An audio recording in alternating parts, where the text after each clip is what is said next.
हम लोग अपना चैप्टर कंटिन्यू करते हैं। आज जो हमको टॉपिक कवर करना है वो है मंडेलियन डिसऑर्डर। देन देखो, Mendelian disorder results from a mutation at a single genetic locus, मतलब जो जीन्स के एक भी पॉइंट पे म्यूटेशन होता है। म्यूटेशन मीन्स सडन चेंज होता है। सडन चेंज मतलब जो जीन की सिक्वेंसिंग है वहाँ चेंज कैसे होगा, या तो वहाँ पे कोई आके ऐड हो जाए या वहाँ से हट जाए, ठीक है, इसी की वजह से हो सकता है चेंज। तो यही है कि म्यूटेशन जीन की एक सिंगल लोकस पे होती है ना, तो उसी की वजह से डिसऑर्डर होता है, ठीक है। It may be present at sex chromosome और ऑटोसोम क्रोमोसोम। ये ऑटोसोम क्रोमोसोम जो होता है वहाँ भी प्रेजेंट हो सकता है या फिर सेक्स क्रोमोसोम पे भी प्रेजेंट हो सकता है, ठीक है। It may be dominant, it may be recessive. ये डोमिनेंट भी हो सकता है और ये रेसेसिव भी हो सकता है। हम लोग ना यहाँ पे कुछ एग्जाम्पल देख लेते हैं मंडेलियन डिसऑर्डर के। लाइक हीमोफीलिया होता है, कलर ब्लाइंडनेस होता है, फिनाइल कीटोनूरिया होता है, सिकल सेल एनीमिया हो गया। तो ये कुछ एग्जाम्पल्स हैं, ठीक है। बट इसमें से 2 या 3 ही हमको अच्छे से एक्सप्लेनेशन करना है उनका, क्योंकि एनसीईआरटी में से 2 या 3 ही गिवन है। लाइक हीमोफीलिया दे रखा है, उसमें सिकल सेल एनीमिया दे रखा है, और जो हमारा दे रखा है वो दे रखा है फिनाइल कीटोनूरिया। ये 3 एग्जाम्पल हैं जो कि एनसीईआरटी में विद एक्सप्लेनेशन दे रखे हैं। तो पहले हम लोग हीमोफीलिया देख लेते हैं। तो this is a sex linked recessive disease. तो ये किस टाइप की डिसीज़ है, सेक्स लिंक्ड है, उसमें भी रिसेसिव है, ठीक है। हम लोग ऑलरेडी पेडिग्री एनालिसिस पढ़ चुके हैं, तो इसमें कोई दिक्कत नहीं होनी चाहिए कि ये क्या होता है। तो it is a type of sex linked recessive disease, ठीक है, which shows its transmission from unaffected carrier female to some of male progeny has been widely studied। मतलब जब इन्होंने क्या करा है, एक फैमिली ट्री, मतलब कुछ भी इन्होंने कुछ जो स्टडी की ना, उसमें ये देखा कि कुछ ना अनअफेक्टेड कैरियर फीमेल है, मतलब अनअफेक्टेड है, वो खुद तो अनअफेक्टेड है बट दूसरों को डिसीज कॉज कर सकते हैं, ठीक है। तो कुछ अनअफेक्टेड कैरियर फीमेल हैं जो उनकी प्रोजेनी है, तो मेल्स के अंदर ये बीमारी देखी गई, ऐसा स्टडी इन्होंने किया। In this disease a single protein that is part of a cascade of protein involve in the clotting of blood is affected. तो इसमें बेसिकली होता है क्या है कि जो हमारे ब्लड क्लोटिंग कराने के लिए बहुत सारे प्रोटीन चाहिए होता है, ठीक है। तो क्या होता है, एक प्रोटीन एब्सेंस होता है, सिर्फ एक प्रोटीन ना होने की वजह से क्या होता है, जो ब्लड क्लोटिंग है वो अफेक्ट हो जाती है। मतलब कि नॉर्मली जो हमारी ब्लड क्लोटिंग होती है, जब हमको कभी चोट लग जाती है तो 2 या 3 मिनट बाद ब्लड क्लोट होना शुरू हो जाता है, बट जिसको हीमोफीलिया होता है उसको ब्लड क्लोटिंग इतनी इजीली नहीं हो पाती है, ठीक है। नेक्स्ट है the heterozygous female for haemophilia में ट्रांसमिटेड। मतलब इसके अंदर क्या होता है, जो कैरियर फीमेल होती है वो ट्रांसमिट करती है डिसीज अपने सन्स को, मतलब अपने बेटों को ट्रांसफर करती है disease. The possibility of a female becoming a hemophilic is extremely rare because mother of a such female has to be at least carrier and the father should be hemophilic. तो इसका मतलब यह है कि जो इसमें बोला ना कि सन अफेक्टेड होते हैं, ठीक है, तो सन अफेक्टेड होता है बट फीमेल अफेक्टेड हो इसके चांस बहुत रेयर होते हैं, क्योंकि फीमेल को इस बीमारी से अफेक्ट होने के लिए मेल जो उसकी मदर है वो तो कैरियर होनी चाहिए, बट उसका फादर भी क्या होना चाहिए, अफेक्टेड होना चाहिए, तभी फीमेल अफेक्टेड होगी, वरना फीमेल अफेक्टेड नहीं होगी, ठीक है। और the family pedigree of Queen Victoria shows a number of hemophilic descent as she was a carrier of this disease. तो मतलब जो क्यून विक्टोरिया थी उसकी फैमिली पे स्टडी किया था, तब देखा था कि जो क्यून विक्टोरिया थी वो कैरियर थी इस डिसीज की, ठीक है। नेक्स्ट हम देखते हैं सिक्कल सेल अनीमिया। सो सिक्कल सेल अनीमिया में क्या होता है, जो नॉर्मल हमारे आरबीसी होता है वो बाइकनकेव होता है, ठीक है, बट जिसको सिक्कल सेल एनीमिया होगा उसकी जो आरबीसी की शेप होती है वो सिक्कल होती है। अब ये ऐसा क्यों हो रहा है, क्या है, अब वही हमको पढ़ना है इसमें, ठीक है। तो पहले देख लेते हैं, this is an autosome linked recessive trait. हम ऑलरेडी पेडिग्री पढ़ चुके हैं, तो ये बार बार मुझे बताने की ज़रूरत नहीं पड़ेगी कि ऑटोसोम या फिर सेक्स लिंक क्या है, ठीक है। तो ये एक ऑटोसोम है और उसमें भी रिसेसिव ट्रेट है, ठीक है, that can be transmitted from parent to offspring when both the partner are carrier for the gene मतलब कि ये जो डिसऑर्डर है वो ट्रांसमिट होगा पेरेंट टू ऑफस्प्रिंग। इसके अंदर दोनों जो पेरेंट हैं वो कैरियर होने चाहिए। अब क्या होता है, हमारी आरबीसी है, ठीक है। आरबीसी पे क्या होता है, हीमोग्लोबिन प्रेजेंट होता है। हीमोग्लोबिन पे भी एक अल्फा चैन होती है और बीटा चैन होती है, ठीक है। तो यहाँ पे क्या होगा, जो हमारे बीटा चैन है, ठीक है, जो हमारी बीटा चैन है, तो बीटा चैन की जो सीक्वेंसिंग है, मतलब बीटा चैन की सीक्वेंसिंग है 1 2 3 4 5 6 7 इस टाइप से होती है, 145 तक होती है वो सीक्वेंसिंग। बट यहाँ क्या होता है, जो 6 पोजीशन है बीटा चैन की, वहाँ पे सडन मतलब पॉइंट म्यूटेशन हो जाता है, ठीक है। नॉर्मल सिचुएशन में क्या होता है, CTC कोड होगा वहाँ पे, ठीक है। CTC कोड होगा तो अपोजिट में क्या बनेगा, GAG, जिसकी वजह से हमारा ग्लूटामिक एसिड बनेगा। बट क्या होता है, पॉइंट म्यूटेशन जो यहाँ पर हो रहा है उसकी वजह से क्या हुआ, जो हमारा CTC होना चाहिए वो CTC ना होकर CAC होता है, ठीक है। जिसकी वजह से जो उसका अपोजिट जो बना GUG बना हमारा, ठीक है। इसकी वजह से क्या हुआ, हमारा ग्लूटामिक ना बन के वैलिन बन गया, ठीक है। तो बेसिकली यहाँ क्या हुआ, जो बीटा ग्लोबिन चैन थी वहाँ की 6 पोजीशन पे ग्लूटामिक एसिड ना बन के हमारा वैलिन बना, जिसकी वजह से क्या हुआ, ये सिकल सेल एनीमिया कॉज हुआ, ठीक है। अब क्या होता है, जब ये हो गया यहाँ पे कि सीक्वेंसिंग चेंज हो गई, इसकी वजह से क्या हुआ, वहाँ पे वैलिन बन गया। तो नॉर्मली क्या होता है, जो हमारे आरबीसी होता है उनके अंदर जब क्या होगा, O2 की डेफिशिएंसी हो जाएगी, मीन्स जब वहाँ पे ऑक्सीजन की कमी हो जाएगी, ठीक है। जब ऑक्सीजन की कमी हो गई तो क्या करेंगे, जो हीमोग्लोबिन्स की अल्फा और बीटा वाली जो चेन्स थी, बीटा ग्लोबिन चेन क्या करती है, आपस में ही पॉलीमराइजेशन, मतलब वो आपस में ही पेयरिंग कर लेती है। अब उन्होंने जब पेयरिंग कर ली तो जिसकी वजह से क्या हो जाएगी, आरबीसी की शेप चेंज हो जाएगी। और यही क्या होता है, सिकल सेल एनीमिया में यही होता है कि हमारी आरबीसी की शेप चेंज हो जाती है। क्यों, क्योंकि उनके अंदर ऑक्सीजन की डेफिशिएंसी हो जाती है। बस तो यही पढ़ना था, बस मेन जो था इसमें यही याद रखना है कि म्यूटेशन कहाँ हो रही है, तो वो 6 पोजीशन पे हो रही है बीटा चैन की।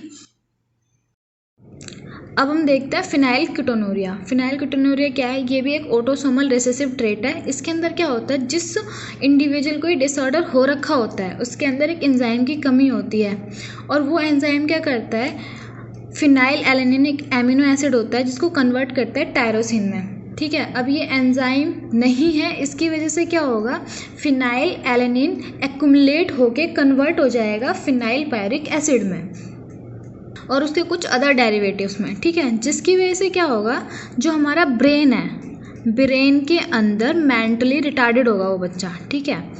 Next, these are also excreted through urine because of its poor absorption by kidney. इसकी और क्या होगा, यूरिन के थ्रू एक्सक्रीट आउट हो जाएगा क्योंकि जो किडनी है वो एब्जॉर्ब नहीं कर पाएंगी। बस यही होता है। देखते हैं थैलेसीमिया। तो थैलेसीमिया भी क्या है, एक autosome linked recessive blood disease है, ठीक है। ये भी एक ब्लड डिसऑर्डर है। इसमें भी क्या होता है, पेरेंट्स से ऑफस्प्रिंग में ट्रांसफ़र होती है, ठीक है। इसके लिए ये तभी ट्रांसफ़र होगी जब दोनों पार्टनर अनअफेक्टेड कैरियर होंगे, मतलब जिस जीन की वजह से डिसऑर्डर होता है उसके लिए दोनों पार्टनर्स मतलब मदर और फादर दोनों ही अनअफेक्टेड कैरियर होने चाहिए। This defect could be due to either mutation or deletion which ultimately result in reduced rate of synthesis of one of the globin chain that make up hemoglobin, ठीक है। अब haemoglobin के ऊपर ना जो haemoglobin बनाती हैं वो 2 चेन्स होती हैं, एक तो होती है अल्फा चेन, एक होती है बीटा चेन, ठीक है।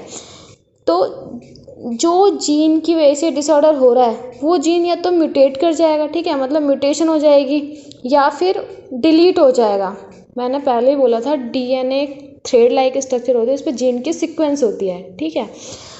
अब जब ये जीन या तो फिर वहाँ से म्यूटेशन मतलब सडन चेंज हो जाए उसमें उस जीन में, या वहाँ से वो डिलीट हो जाए, तो उसकी वजह से क्या होगा, अल्टीमेटली जो हीमोग्लोबिन बनता है, ठीक है, उसकी वजह से इसकी बनने की एफिशिएंसी कम हो जाएगी इस डिसऑर्डर की वजह से, मतलब हीमोग्लोबिन नहीं बन पाता प्रॉपरली जितना प्रॉपर अमाउंट में चाहिए होता है, ठीक है। This cause the formation of abnormal haemoglobin molecule, इसकी वजह से क्या होता है, एबनॉर्मल हीमोग्लोबिन मॉलिक्यूल बनना शुरू हो जाता है, विच रिजल्ट इनटू एनीमिया, ठीक है, जिसकी वजह से क्या होता है, अल्टीमेटली एनीमिया हो जाता है। ये भी क्या है, एक डिसीज की कैरेक्टरिस्टिक्स है, ठीक है। Next, thalassemia can be classified according to which chain of hemoglobin molecule is affected. हम थैलेसीमिया को क्लासीफाई भी कर सकते हैं ऑन द बिहाफ ऑफ कि कौन सी हमारी ग्लोबिन चेन नहीं बननी है। अल्फा चेन नहीं बननी है तो हमारा अल्फा थैलेसीमिया हो जाएगा, बीटा चेन नहीं बननी है तो हमारा बीटा थैलेसीमिया हो जाएगा, ठीक है। अब in alpha thalassemia production of globin chain is affected, while in beta thalassemia production of B globin chain is affected. यहाँ पे ए और बी, ए मीन्स अल्फा है, बी मीन्स बीटा है, ठीक है।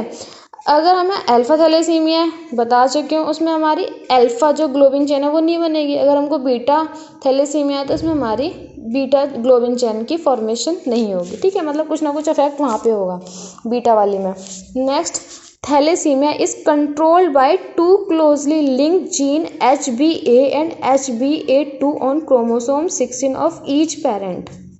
अब क्या है, क्रोमोसोम नंबर 16 पे ये जीन प्रेजेंट होता है जिसकी वजह से डिसऑर्डर हमें होता है, और वो जीन कौन कौन सा है, HbA1 एंड HbA2, ठीक है। कहाँ प्रेजेंट होंगे, 16 क्रोमोसोम पे, ये याद रखना है, ठीक है। अब ये ऑब्जर्व किया गया है, it is observe due to mutation और डिलीशन ऑफ वन और more four of the gene, मतलब ये ऑब्जर्व किया गया है कि म्यूटेशन की वजह से, डिलीशन की वजह से ये हमें डिसऑर्डर होता है। द मोर जीन अफेक्टेड, जितना ज़्यादा जीन अफेक्टेड होगा the less alpha globin molecule produce, जितना ज़्यादा जीन अफेक्टेड होगा उतना ही कम अल्फा ग्लोबिन मॉलिक्यूल प्रोड्यूस होंगे। जबकि while beta thalassemia is control by a single gene, लेकिन जो बीटा थैलेसीमिया होता है वो सिर्फ एक सिंगल जीन कंट्रोल करता है जिसे हम HbB बोलते हैं, जो कि क्रोमोसोम नंबर 11 पे प्रेजेंट होता है। ईच पेरेंट मतलब दोनों पेरेंट्स के 11वें नंबर पे ही वो प्रेजेंट होगा, ठीक है। And occur due to mutation of one और बोथ जीन, और ये किसकी वजह से हो रहा है, म्यूटेशन की वजह से, या तो एक पेरेंट पे हो रहा हो या फिर दूसरे पेरेंट पे हो रहा हो, ठीक है। लेकिन इससे पहले वाले में क्या था, म्यूटेशन भी हो रहा था और डिलीशन भी, कोई भी हो सकता है, लेकिन इसमें म्यूटेशन हो रहा है, ठीक है, जीन का। नेक्स्ट इसमें बोला है जो सिकल सेल अनीमिया है वो थैलेसीमिया से डिफर है, क्योंकि जो सिकल सेल अनीमिया था वो क्वांटिटेटिव प्रॉब्लम थी, क्योंकि उसमें क्वांटिटी कम बननी थी बीटा ग्लोबिन चेन की, और ये क्या है, क्वालिटेटिव प्रॉब्लम है, ठीक है। बस इसमें हमको यही पढ़ना था थैलेसीमिया। अब हम देखते हैं colour blindness. So it is a sex linked recessive disorder, ये क्या है, एक सेक्स लिंक्ड रिसेसिव डिसऑर्डर है। तो अब कलर ब्लाइंडनेस में क्या होता है कि हमारे ना आइज़ के अंदर कुछ कोन प्रेजेंट होता है कलर्स के लिए, जिसकी वजह से हम डिस्क्रिमिनेट कर पाते हैं अलग अलग कलर्स को, ठीक है। बट जिसको कलर ब्लाइंडनेस होता है उसमें क्या होगा, वो रेड और ग्रीन कलर में डिस्क्रिमिनेट नहीं कर पाता है, क्योंकि उसकी आइज़ के ना रेड कोन या फिर ग्रीन कोन दोनों में से कोई एक डिफेक्टिव होगा, मतलब उसमें कुछ डिफेक्ट हो रखा होगा जिसकी वजह से वो डिस्क्रिमिनेट नहीं कर पाएगा रेड या फिर ग्रीन कलर में से, ठीक है। This defect is due to mutation in certain gene, ये किसकी वजह से हो रहा है, कुछ जीन की म्यूटेशन की वजह से, विच present in the X chromosome, जो कि कहाँ प्रेजेंट होता है, हमारा एक्स क्रोमोसोम पे, ठीक है। It occurs in about 8% of the male, 8% ये मेल के अंदर होता है, and only about 0.4% of female, सिर्फ फीमेल्स में 0 से 0.4% के चांसेस होते हैं, वाइल मेल में कितने हैं, 8%, मतलब ज़्यादा चांसेस यहाँ पे मेल के अंदर है कलर ब्लाइंडनेस होने के। Next, this is because the gene that lead to red green colour blindness are on the X chromosome, ये इसकी वजह से है जो कि रेड ग्रीन कलर ब्लाइंडनेस को, मतलब रेड और ग्रीन कलर डिफेक्ट हो रहा है इसलिए उसको कलर ब्लाइंडनेस बोल रहा है। तो ये कहाँ प्रेजेंट होता है, एक्स क्रोमोसोम पे, इसीलिए चांसेस होते हैं कि मेल्स के अंदर ज़्यादा होता है। Males have 1 X chromosome and female have 2, male के अंदर सिर्फ एक क्रोमोसोम होता है और फीमेल्स के अंदर 2, ठीक है। The son of a woman who carries the gene has about 50% chance of being colorblind. Women मतलब जिस वुमेन के अंदर कलर ब्लाइंडनेस के जीन वो कैरी कर रही है, तो बेटे को होने के सिर्फ 50% चांसेस हैं कि उसके बेटे को होगा, क्योंकि उसकी तरफ से एक्स क्रोमोसोम जाएगा। ठीक है, तो 50% चांसेस है। The mother is not her self colour blindness, मतलब जो मदर है वो खुद कलर ब्लाइंडनेस नहीं होगी, because the gene is recessive, क्योंकि वो जीन कैसे रेसेसिव है। That mean that its effect is suppressed bye her matching dominant normal gene. ठीक है, इसका मतलब जो मदर खुद अफेक्ट नहीं हो रही है ना, क्योंकि जो उसका दूसरा एक्स क्रोमोसोम है वो उसको सप्रेस कर रहा है। ठीक है, डोमिनेंट नहीं होने दे रहा, वो उसको सप्रेस कर रहा है, क्योंकि फीमेल के पास क्या होता है, 2 एक्स क्रोमोसोम होते हैं। इसकी वजह से वो कैरियर होते हैं, क्योंकि 2 एक्स क्रोमोसोम में से एक क्रोमोसोम पे अगर कलर ब्लाइंडनेस का जीन कैरी भी कर रहा है, तो दूसरा वाला उसको सप्रेस करेगा, जिसकी वजह से फीमेल खुद अफेक्टेड नहीं होती है। ठीक है, next, a daughter will not normally B colour blind, मतलब जो डॉटर होगी वो नॉर्मली कलर ब्लाइंड नहीं होगी unless her mother is a carrier, जब तक उसकी खुद की मदर कैरियर नहीं होती।